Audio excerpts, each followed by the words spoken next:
Hello, നമുക്കിന്നൊരു beetroot പച്ചടി എങ്ങനെ ഉണ്ടാക്കണമെന്ന് നോക്കിയാലോ. അതിന് വേണ്ടിയിട്ട് ഞാനിവിടെ 2 ബീട്രൂട്ട് എടുത്തിട്ട് ഗ്രേറ്റ് ചെയ്തിട്ടുണ്ട്. അതിനുശേഷം ഒരു അരമുറി തേങ്ങ എടുത്ത് ചിരവിയിട്ടുണ്ട്. പിന്നെ തേങ്ങയുടെ കൂടെ അരയ്ക്കാൻ വേണ്ടിയിട്ട് ഒരു കഷ്ണം ഇഞ്ചി എടുത്തിട്ടുണ്ട് കേട്ടോ. ഇനി നമുക്കിത് നന്നായിട്ട് അരയ്ക്കണം. അതിന് വേണ്ടിയിട്ട് അതിലേക്ക് ഇഞ്ചി, പിന്നെ ആവശ്യത്തിനുള്ള ഉപ്പ്, പിന്നെ പച്ചമുളക് 2ആയിട്ട് കീറിയത് ഒക്കെ ഇട്ട് കൊടുത്തിട്ടുണ്ട്. ലേശം വെള്ളം ഒഴിച്ചിട്ടുണ്ട്. ഇതൊന്നും നല്ല മഷി പോലെ അരച്ചെടുത്തിട്ട് വരാം. ശേഷം ബീട്രൂട്ട് അത് നമുക്ക് വേവിച്ചെടുക്കണം.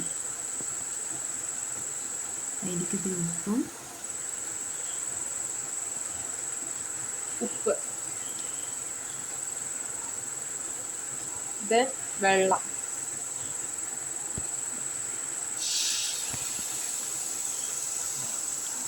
കുറച്ച് മതി.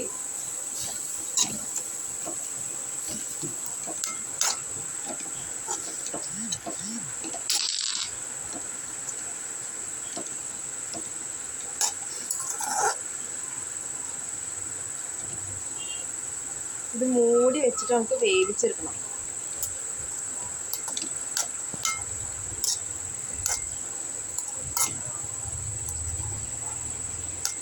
അടുക്കി പിടിക്കാതെ ശ്രദ്ധിക്കുക, കാരണം ബീട്രൂട്ടാണ്, ഒരുപാട് വേവിൻ്റെ ആവശ്യമില്ല. കുറച്ചുകൂടി വെള്ളം ഒഴിച്ചു കൊടുക്കുന്നുണ്ട്.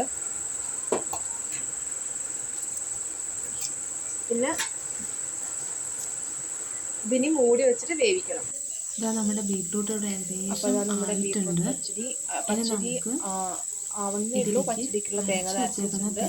അത് ഇതിലേക്ക് ചേർത്ത് ഇട്ട് കൊടുക്കണം. ഇതാ ജാറിന്ന് തേങ്ങ ഇതിലേക്ക് തട്ടിയിട്ടുണ്ട്. ഇത് നന്നായിട്ട് ഇളക്കണം.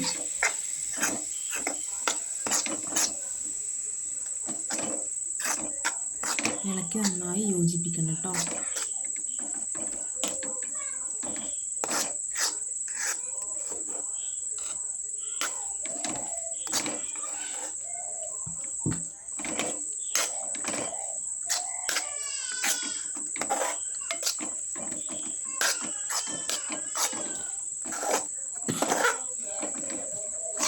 ഇനി ഇത് ചെറുതായിട്ടൊന്ന് ചൂടാവും.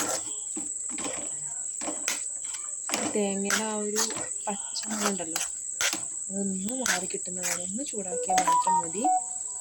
അതിനുശേഷം ഒരു സ്റ്റെപ്പും കൂടി നമുക്ക് ഇത് ചെയ്യാനുണ്ട്.